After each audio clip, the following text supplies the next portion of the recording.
Olá pessoal, tudo bem com vocês? Espero que todos estejam bem.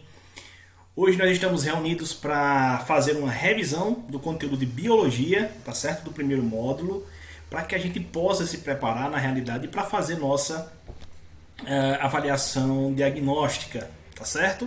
Então, nós trabalhamos basicamente três conteúdos, né? Dentro daqueles que nós já trabalhamos, né?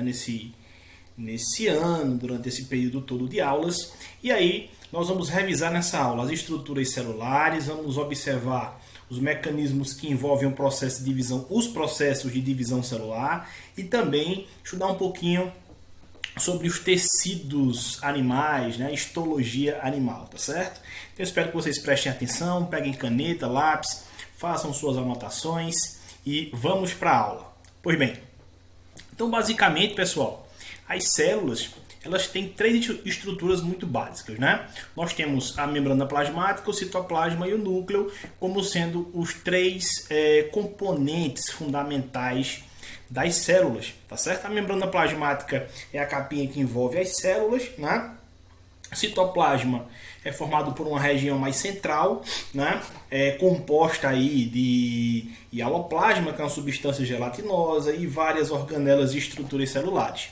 E nós temos o núcleo celular, que representa aí a região central da célula, que comanda, vamos dizer assim, tudo que é produzido, tudo que é relativo ao metabolismo celular, tá certo? Tudo passa pelas informações contidas no nosso material genético, que estão basicamente contidas, né, no núcleo celular, tá certo? Vamos lembrar que existem células eucarióticas e procarióticas, tá? As eucarióticas são células que têm o núcleo celular organizado, né? O núcleo celular, o material genético e outras estruturas presentes no núcleo são guardados dentro de uma membrana, dentro de uma bolsinha, né? Que a gente chama de carioteca. Né? Já falei para vocês isso nas aulas, tá certo?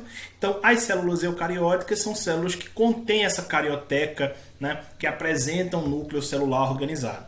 As bactérias e arqueias são seres que não têm núcleo organizado, né? O material genético encontra-se solto no citoplasma e por isso são chamadas de células procariontes, tá certo? Agora, os outros tipos de células que compõem alguns seres unicelulares também, tá? Assim como as bactérias e arqueias, mas que contêm núcleo organizado, daí são chamadas células eucariontes ou até mesmo seres, né, eucariontes, tá bom?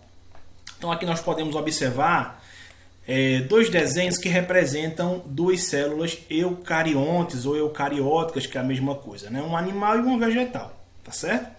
Elas apresentam muitas semelhanças, porém algumas estruturas são diferentes, né? Como, por exemplo, na célula vegetal, além da membrana plasmática, nós temos um reforço, né, dessa membrana plasmática que impede também que a célula perca água facilmente, que é a parede celular ou parede celulósica.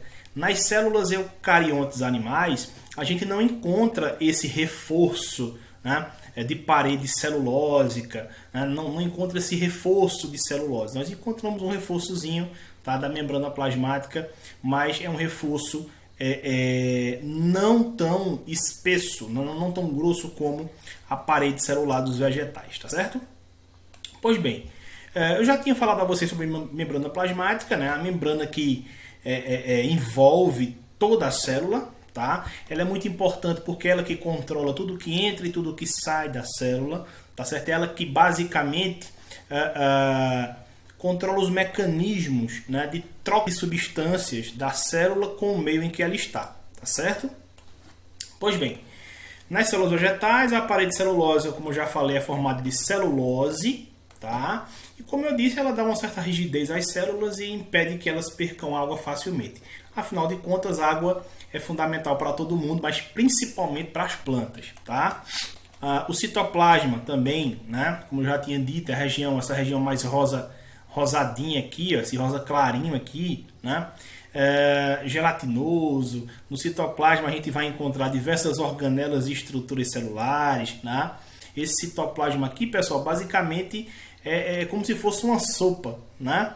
Onde as estruturas sólidas, vamos dizer assim, seriam as organelas, né? e também algumas estruturas como os centríolos, enfim. E a parte líquida, né, meio que gelatinosa, seria o hialoplasma, tá bom?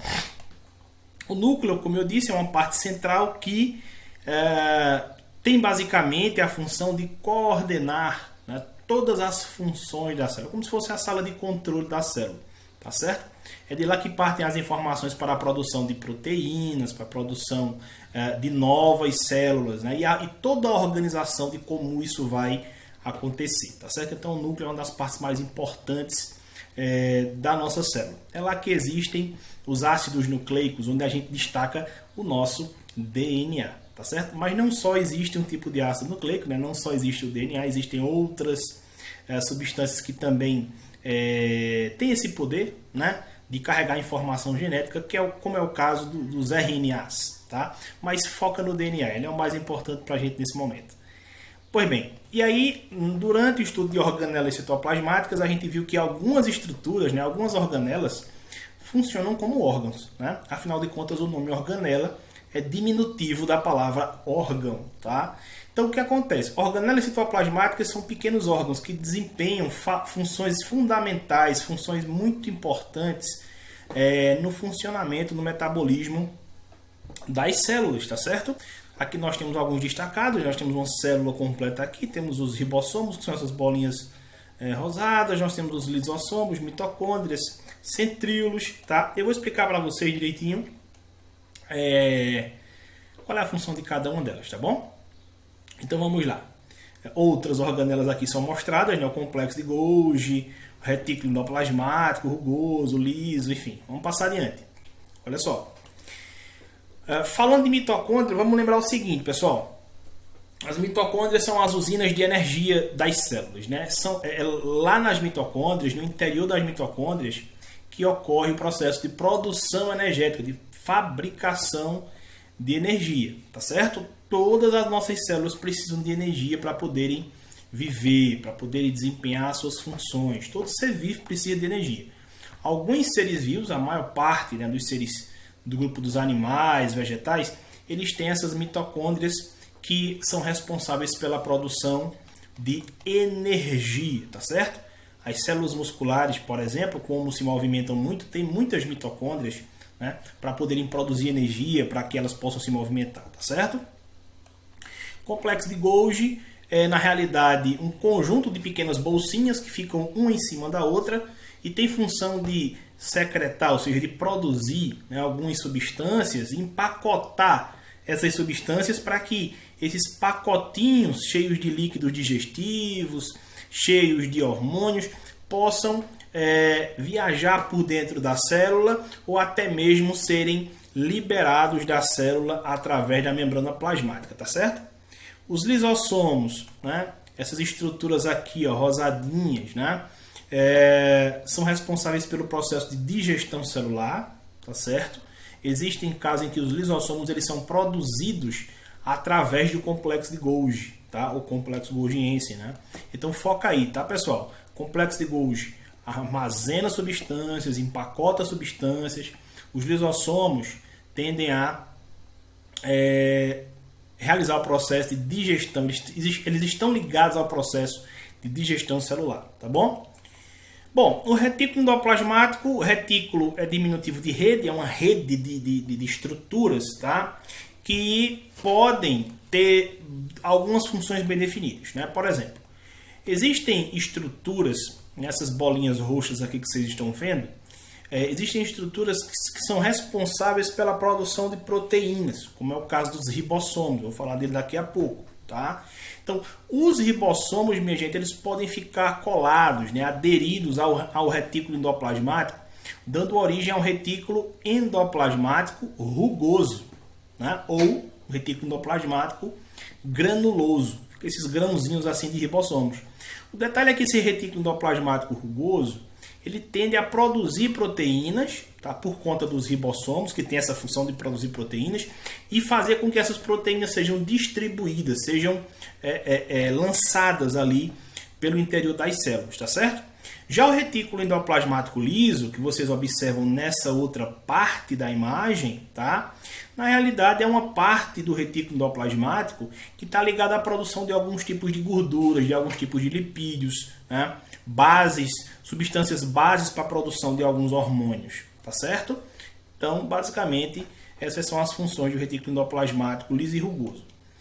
Os centríolos participam do processo de divisão celular, tá certo? Quando a célula vai se dividir, né, os centríolos orientam a divisão celular no sentido de organizarem o material genético para que as partes, né, do núcleo celular, de novas células que vão ser formadas, se orientem direitinho dentro da célula, tá? Eles também estão presentes na formação dos pelos nos seres vivos, né? Ou então dos flagelos, que são as caudas, por exemplo, de células como os espermatozoides, né? Como alguns protozoários também, tá certo?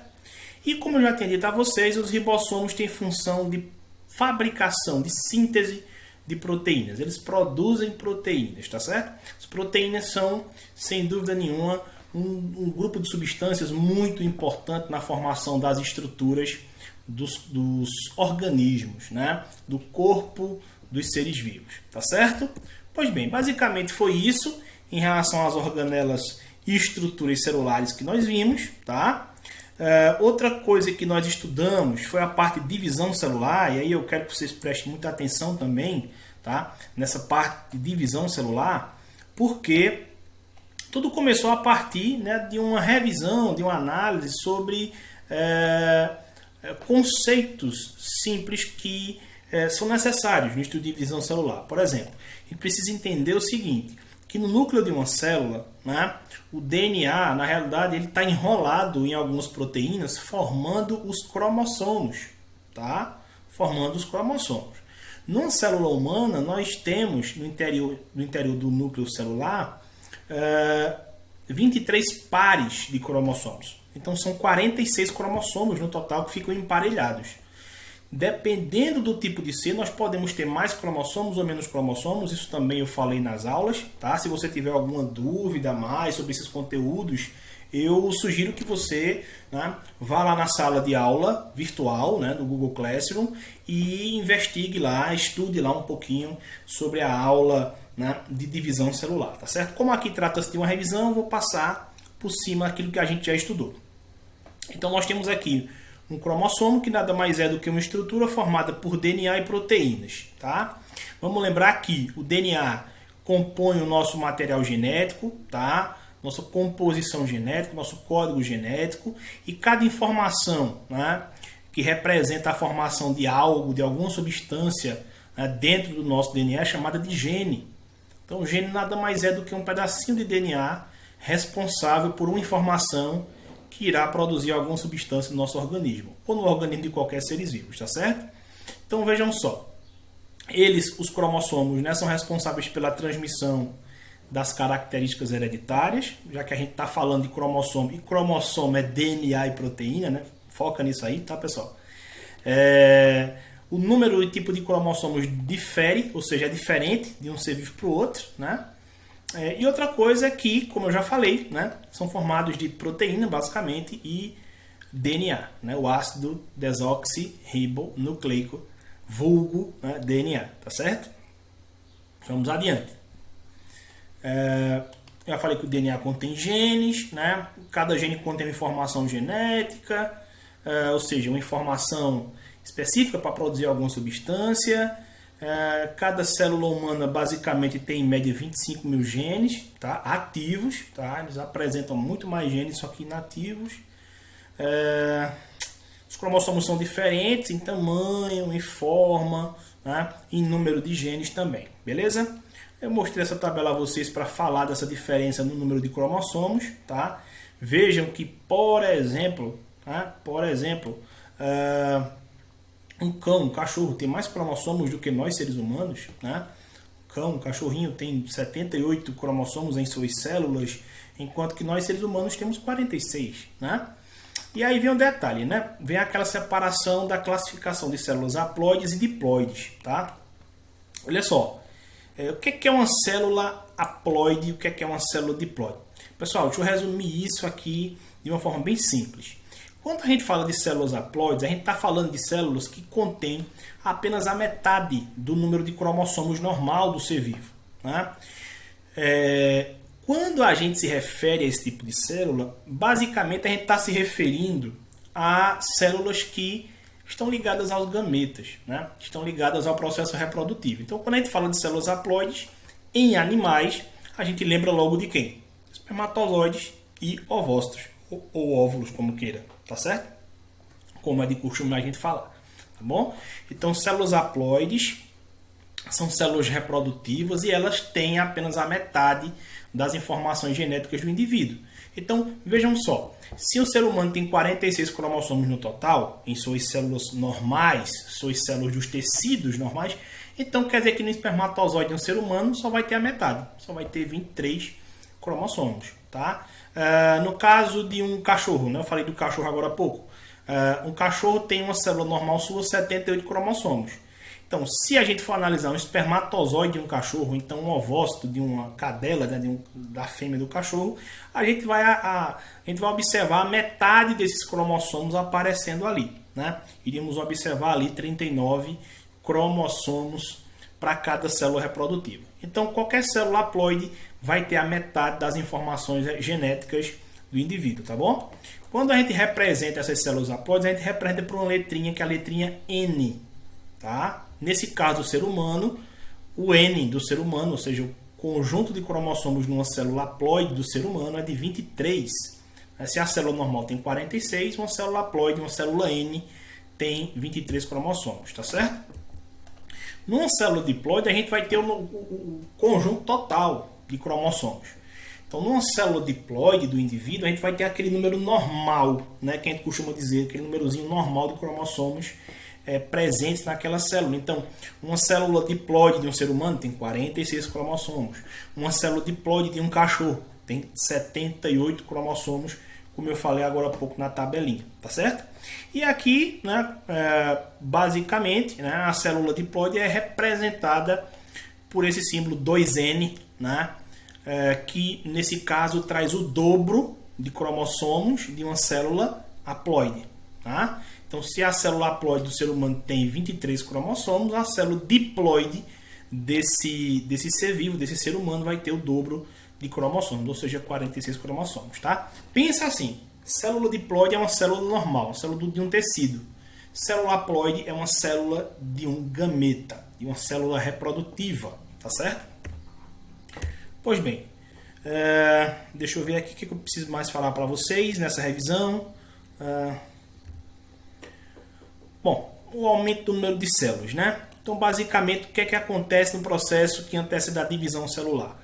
A gente tem, né, no processo reprodutivo, na formação de um novo ser, né, por reprodução cruzada. Então, nós temos uma célula masculina que vai se fundir com uma célula feminina, tá? Então, nós temos aí, por exemplo, a representação aqui de um espermatozoide e um ovócito, um óvulo, né, como é no popular. Então, o que acontece é que quando essas células haploides se juntarem, elas vão formar uma célula ovo, tá? Que a gente pode chamar de zigoto também. E essa célula ovo, ela vai ter, claro, né, o número total de cromossomos daquele indivíduo. Se o espermatozoide carregar metade e o ovo carregar metade, né, de cromossomos da espécie ser humano, então quando eles se juntarem, nós vamos passar a ter uma célula com 46 cromossomos. Nós vamos ter uma célula diploide, tá certo?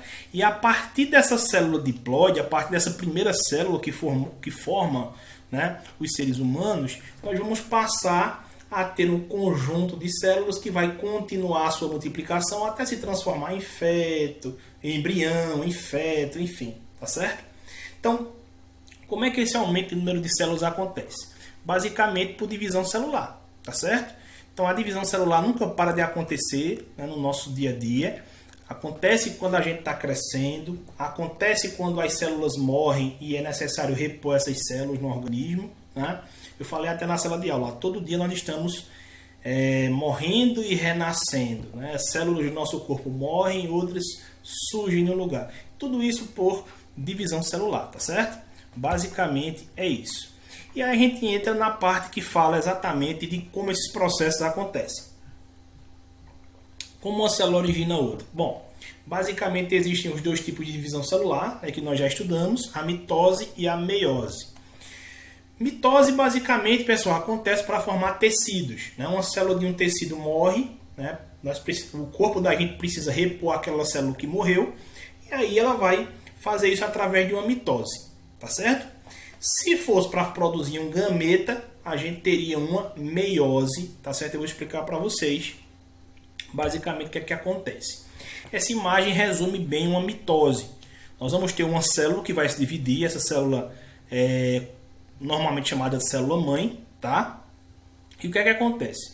Essa célula-mãe, vamos dizer, contém 46 cromossomos, e no final da divisão celular, esses cromossomos vão se duplicar, né? O material genético vai duplicar-se, né? O citoplasma vai se dividir, e no final das contas, nós vamos formar duas células, tá? Vamos ter aqui duas células, veja só, essas duas células foram formadas a partir de uma, tá? Então, na mitose, uma célula dá origem a duas, e as células que forem produzidas, que são chamadas células filhas, elas contêm o mesmo número de cromossomos da célula mãe, tá certo? Isso caracteriza a mitose, tá bom? Observe aqui nesse outro esqueminha, uma célula com 46 cromossomos vai se dividir em duas, também com 46 cromossomos. Essas células que surgem aqui são idênticas, vamos dizer assim, tá? De forma genérica, são idênticas à célula mãe, tá certo? Porque tem o mesmo número de cromossomos. Qual a importância da mitose? Primeiro, a mitose é responsável por fazer o indivíduo crescer, tá certo? Também, né, ela é responsável por transmitir as características hereditárias de uma célula para outra, tá? De forma completa. Ela substitui também células que morrem no nosso corpo, e quando há alguma lesão, quando a gente sofre um arranhão, né, um corte, alguma lesão, uma queimadura no nosso corpo, a mitose entra em ação para que aquela lesão, né, aquele machucado ali seja reparado, tá bom?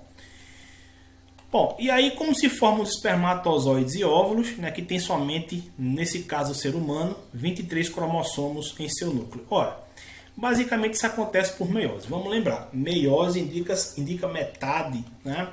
Então, na meiose vamos ter uma célula mãe com 46 cromossomos, que vai gerar novas células, mas agora com a metade das informações genéticas originais, tá certo? Essa meiose, pessoal, é caracterizada aí por duas divisões celulares, tá? Tem a primeira divisão, onde a gente vai observar, né, basicamente uma duplicação dos cromossomos, tá, da célula mãe, né? Vão se originar duas células aí nesse meio de divisão por meiose, e por último nós vamos ter, né, outra divisão, onde vão ser formadas, no final de tudo, 4 células, né, a partir de uma, tá certo? Então esse esquema representa bem a meiose. Vamos observar aqui, ó, nós temos uma célula mãe que vai passar pela primeira divisão, depois passa por uma segunda divisão, no final das contas nós temos 4 células, tá? Diferentes, né? Só que agora cada uma vai ter a metade das informações genéticas da célula mãe. Se a célula mãe tinha 46 cromossomos, as células filhas no final da meiose vão ter apenas 23. Lembre-se, meiose, a metade de uma célula, formam-se 4 agora, não só 2, mas 4, com a metade das informações genéticas da célula mãe, tá certo? Vejam só, essa parte aqui é bem interessante, né?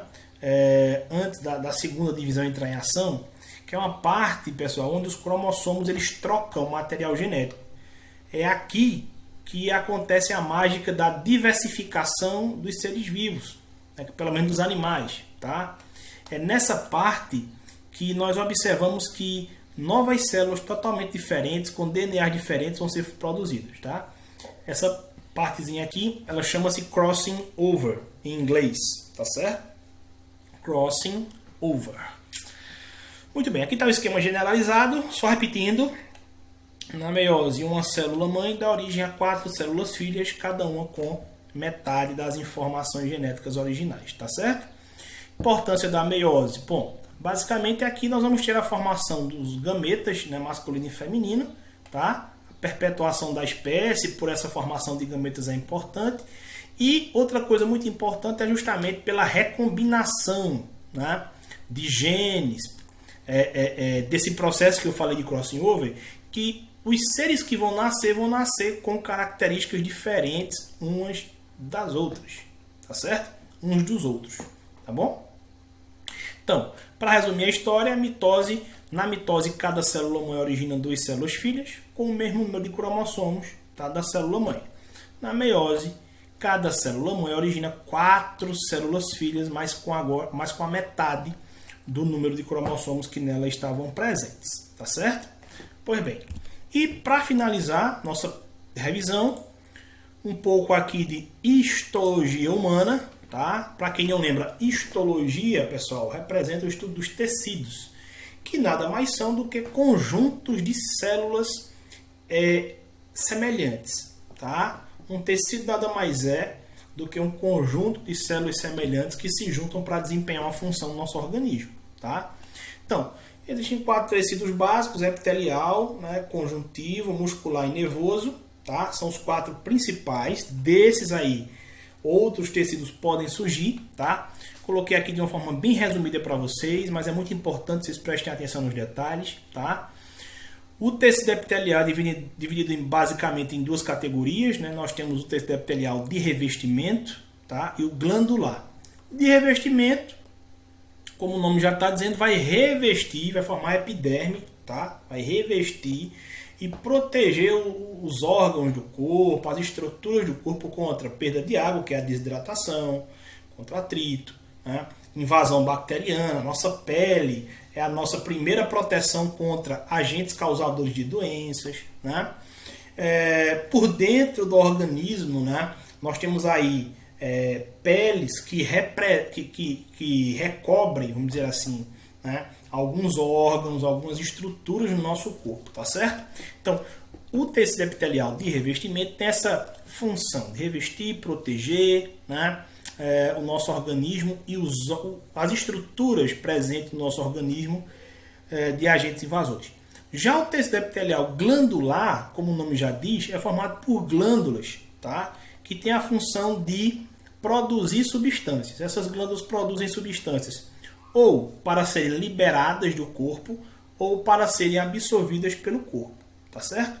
E aí como é que é isso, professor? Vamos lembrar o seguinte, pessoal. As glândulas que produzem substâncias, né, como o pâncreas, que é uma glândula, a glândula tireoide, né, a paratireoide, a glândula pineal, chamada de hipófise, né, os testículos, os ovários.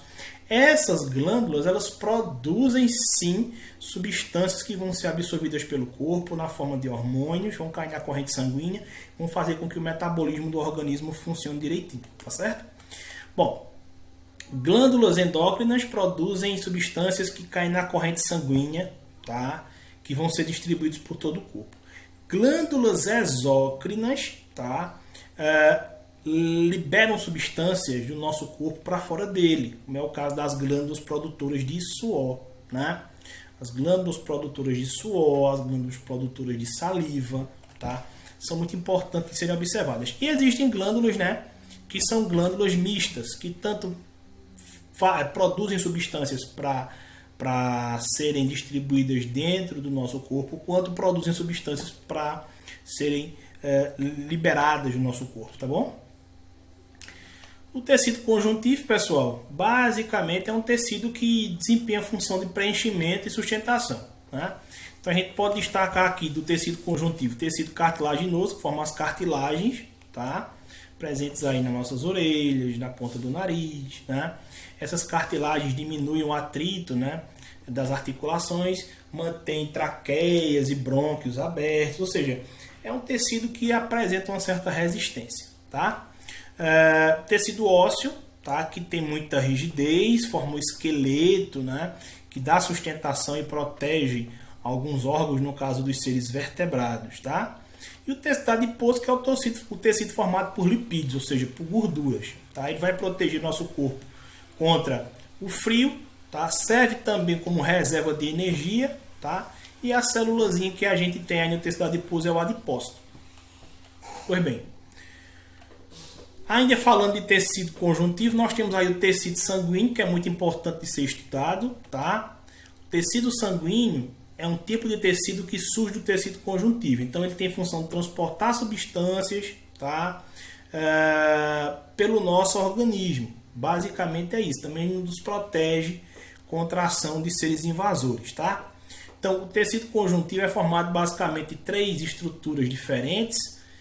Nós temos aí as hemácias, que são essas célulazinhas vermelhas do sangue, né? Elas têm função aí de transportar gás carbônico e oxigênio no nosso corpo. Os leucócitos, que são os glóbulos vermelhos, eles representam as células que nos defendem, né, dos seres invasores, causadores de doenças, né, são as células do nosso sistema imunológico. E as plaquetas são responsáveis pela coagulação do sangue, ou seja, quando a gente leva um corte, quem vai estancar aquele sangue? Bom, as plaquetas agem nessa região do corte para poder o sangue estancar, né, para evitar hemorragias, tá bom? Vamos adiante. O tecido muscular é o tecido basicamente ligado ao movimento, né? Esse movimento ele pode ser voluntário, a gente querendo, ou podem ser involuntários, né? A gente não tem domínio sobre ele, né? Por exemplo, tecido muscular estriado ou esquelético é responsável pelos movimentos voluntários. Se eu quero andar, se eu quero mexer o braço, eu mando a informação do meu cérebro até o músculo, tá? O músculo vai contrair ou vai relaxar e permitir com que meu braço levante, vai permitir com que a minha perna se movimente para eu poder andar, tá certo? Já o tecido muscular liso, ele está presente nos órgãos e a gente não tem domínio sobre esses movimentos dos órgãos, né? Por isso o tecido muscular liso ele não desempenha movimentos voluntários, são movimentos involuntários, tá certo? Tecido muscular estriado cardíaco também é um tecido muscular involuntário, tá? Ele está presente aí no nosso coração. Então, basicamente, quando a gente fala de tecido muscular, a gente está falando de tecido muscular estriado ou esquelético, muscular liso, tá? Muscular estriado cardíaco, tá certo? Então, se liga aí, estriado ou esquelético está ligado ao esqueleto, como o nome já diz, né? O liso forma os órgãos, está presente nos órgãos, e o tecido muscular cardíaco está presente no coração, tá certo? Desses 3, o único que tem movimentos voluntários é o estriado esquelético, tá bom? Vamos adiante. Por último, o tecido nervoso, né, minha gente? Vamos lá. O tecido nervoso tem função de enviar e receber informações, né, na forma de impulsos elétricos, tá, no nosso organismo. Então, se a gente pisa, por exemplo, no espinho, né, aquela mensagem elétrica parte lá dos nervos presentes na sola do nosso pé, passa pelo nosso corpo todinho, chega no nosso cérebro, até a gente entender que pisou numa coisa errada, que se machucou, né, e automaticamente o impulso volta para o pé, para a gente poder tirar o pé do espinho. É um caminho bem longo e é percorrido assim numa rapidez tremenda. Deve ser assim, tá certo? Pois bem, então, basicamente, a função do tecido nervoso é mandar mensagens para os órgãos dos sentidos, né? Tanto para que essas informações possam ser armazenadas no nosso cérebro, como para comandar o funcionamento do nosso organismo como um todo, né? Músculos e glândulas. A célula do tecido nervoso, né, as células do tecido nervoso, elas recebem o nome de neurônios, tá? Então não só existem neurônios no cérebro, no nosso encéfalo como um todo, mas existem neurônios no nosso corpo todo, tá? E esses neurônios, eles são divididos em corpo celular, né, a parte propriamente dita da célula, né, com membrana, citoplasma e núcleo. O corpo celular seria essa partezinha maior. Nós temos um axônio, que é um prolongamento, né, esse fiozinho aqui do neurônio, tá? Que é responsável aí pela condução dos impulsos elétricos. E nós temos essas pontinhas aqui que representam os dendritos, né? Ou dendritos, que basicamente vão ser o ponto de conexão de um neurônio com outro. É por ali que as informações irão serem repassadas, serem recebidas através dessas células nervosas, tá certo? Então, pessoal, basicamente é isso, tá? Eu espero que vocês tenham gostado da aula, tá? Revejam essa aula quantas vezes for necessário, tá certo? Qualquer dúvida eu estarei sempre à disposição para ajudá-los, tá certo? Fiquem todos com Deus e até a próxima. Um grande abraço. Tchau, tchau.